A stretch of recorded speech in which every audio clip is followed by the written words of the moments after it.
สวัสดีครับท่านผู้ชมตอนนี้เราอยู่ที่ป่าแอฟริกาใต้นะครับผมเพิ่งขี่ยนต์มาจากแอฟริกาเหนือนะครับทำไมไม่มีอาหารให้ผมกินเลยผมเจอแต่มะกอกเนี่ยทั้งป่านี่เจอแต่มะกอก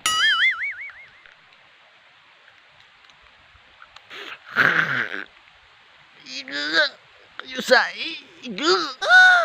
ทำไมมันฝาดอย่างนี้เนาะนี่แหละครับอยากกินตามผมนะเพราะว่ามันฝาดลิ้นชาไปหมดแล้วเนี่ย oh, no. ผมต้องกลับแล้วครับอีกอากอยก็ไม่อยู่ผมไม่รู้ว่าเขาไปอยู่บนใดนี่ผมอุตส่าห์บินมาจาก